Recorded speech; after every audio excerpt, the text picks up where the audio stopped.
हमारा बाबा साहब पागल थे, वो 269 लोगों की कमेटी पागल थी, 223 थे या कितने लोग थे उस कमेटी में, वो पागल थे क्या सब? बाबा साहब ने संविधान बनाया था तो ये देश संविधान के ऊपर क्यों नहीं चला? जहां बात शादियों की और बच्चों की आती है तो इनका सरिया, और जहां बात आती है क्राइम की तो फिर इनका सरिया खो जाता है, फिर सरिया इनका पिछवाड़े में घुसट जाता है। भाई आज जगह जगह जहां जहां मुसलमान बढ़ रहा है वहां वहां हिंदू घट रहा है, हिंदू कट रहा है, हिंदू भाग रहा है वहां से, हिंदुओं की बेटियों को सरेआम उठा लिया जाता है। क्या तुम भूल गए कश्मीर को? श्रीनगर जम्मू कश्मीर में क्या हुआ था? हमारे कितने हिंदू भाइयों को मार दिया गया था, भूल गए उसको? कश्मीर के अंदर ये पूछ लिया जाता है हिंदू है तो उसकी नौकरी से रिजाइन कर दे वरना गोली मार देंगे। वही काम आप बांग्लादेश में कर रहे थे। अरे नेहरू ने किया, फिर इंदिरा आ गई। इंदिरा ने कितना राष्ट्र प्रेमी, इतना इतना इतना इतना जिसकी हम जितनी इज्जत करें, जितना उसका सम्मान के साथ नाम लिया जाए उतना ही कम पड़ता है, लाल बहादुर शास्त्री जी। उसको ऐसे दुनिया से खो दिया कि उसका कहीं कांग्रेस में नाम भी नहीं लिया जाता। फिर इंदिरा ने हमारे उठा के ने बूढ़े बुजुर्ग जवान सब कटवा करे, 20 सूत्री कार्यक्रम चला के नसबंदी करवा करी। क्यों? क्योंकि बोला भाई जनसंख्या ज्यादा हो रही है। अरे जनसंख्या हिंदुओं से ही हो रही है क्या?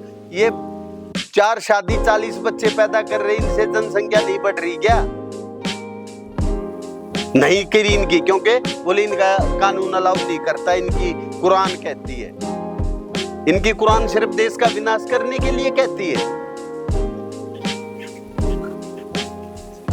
अब इसको छोड़ दे, फिर राजीव वक्फ बोर्ड आ गया, वक्फ बोर्ड बना दिया। क्यों भाई?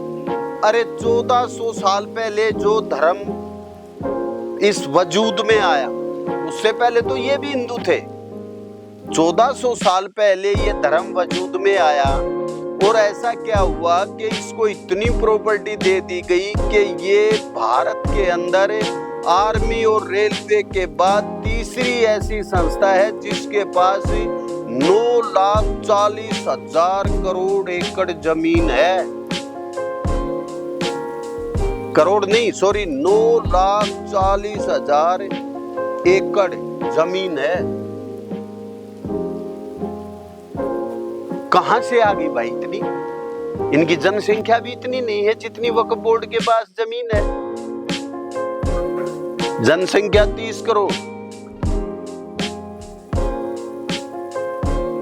और 9,40,000। अब इसके गज बना लो कितने बनते हैं? जनसंख्या इतनी नहीं है जितने इनके हिस्से गज जमीन आती है एक आदमी के। और जो इन्होंने खुद हथिया रखी है, सरकारी कहीं मजार बना दी, कहीं मस्जिद बना दी, वो चीजें अलग। तो ये कांग्रेस ने फिर पहले 5 शिक्षा मंत्री देख लो, पहले 5 शिक्षा मंत्री मुसलमान बनाए। जो पहला मुस्लिम शिक्षा मंत्री था मौलाना अब्दुल, वो ना ही तो भारत में पैदा हुआ, ना उसकी माँ भारतीय थी, ना उसका बाप भारतीय था, लेकिन वो हमारा शिक्षा मंत्री था। हमारे जो राजा थे उन राजाओं का इतिहास बिल्कुल गायब कर दिया और हमारे ऊपर महान बना दिया अकबर। जो अकबर महाराणा प्रताप के नाम से अपनी पजामी में पोटी कर देता था, उस अकबर को हमारे सामने महान करके प्रस्तुत कर दिया। वीर शिवाजी,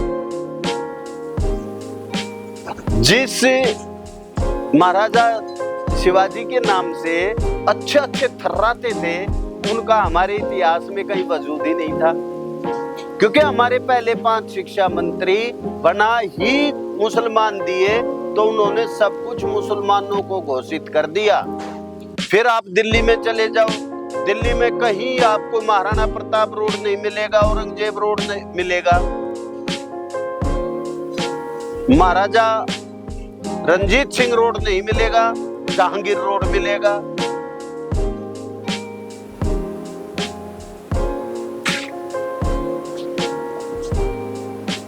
उसके बाद महाराजा शिवाजी रोड नहीं मिलेगा आपको, हुमायूं, अकबर, ये सारे रोड मिल जाएंगे।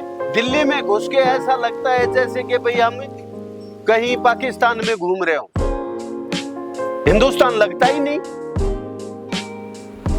भाई। तो किसी भी पार्टी के बारे में सोचना, इन दो पार्टियों को छोड़ देना भाई। इन दोनों की मानसिकता हिंदू विरोधी है, कांग्रेस की और केजरीवाल की। केजरीवाल ने दिल्ली के अंदर 100 करोड़ से ऊपर रुपया वक्फ बोर्ड को दे दिया है, और केजरीवाल कहता है कुरान पढ़ने में कोई बुराई नहीं, कुरान पढ़नी चाहिए। ये मानसिक मूल्य हैं, ये मानसिक मूल्य हैं इनके। झगड़ा करने के लिए तो बात ऐसी समझाती हूँ, झगड़ा करने के लिए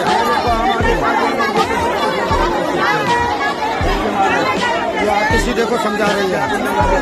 इनके नेता खड़े खड़े देख रहे हैं, जो ये दावा करते थे कि हम झगड़ा रुकवाएंगे, उन्होंने देखो अभी से समझाया है और यहाँ के झगड़ा कर रही है। अभी देखो आतिशी ने समझाया, मुझे आतिशी के समझाने पर ये झगड़ा कर रही है। देखो ये आतिशी के समझाने पर मारपीट कर रही है। देखो ये आतिशी के समझाने पर मारपीट कर रही है। देखो साहब, ये देखो, ये देखो दिमाग में बैठ चुकी है ये चीजें। अब हिंदू तो बेवकूफ है, हिंदू आपस में बटा रहेगा और कटता रहेगा, लेकिन इनकी एकजुटता है। जब जिस भी पार्टी का ये लगता है कि ये बीजेपी को हरा सकती है, ये उसी को वोट करते हैं। अरे दिल्ली के आपसे दूर है, घूम के चले जाओ।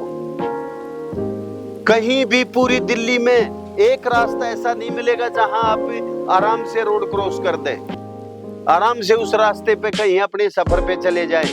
हमारी गलियों का इतना बुरा हाल है कि हम कह नहीं सकते। नालियों का इतना बुरा हाल है, जगह जगह कूड़े के ढेर हैं। ये कहता था कि मेरे पास एमसीडी नहीं है, अब एमसीडी इसके पास है, लेकिन इसने पहले से तो 1000 गुना बद से बदतर दशा दिल्ली की कर रखी है। अभी हरियाणा को बर्बाद करने की सोच रहा है, पंजाब को बर्बाद कर दिया, पंजाब को खालिस्तान स्टेट बना दिया इन्होंने। जगह जगह हिंदू नेता मारे जा रहे हैं, लेकिन किसी का कुछ नहीं बिगड़ रहा। तो भाई जहां जहां बीजेपी के कैंडिडेट खड़े हैं, भाई साहब वोट बीजेपी को देना। मैं भाई, मेरे को चाहे कोई भाई गंगा जी में बाढ़ लो, चाहे भाई कहीं ले चलो, कसम खा के कहता हूं अपने बच्चों की, बहुत से ये कहेंगे कि मान सर ने भाई पैसे ले लिए होंगे इस वजह से वीडियो बना रहा। नहीं भाई,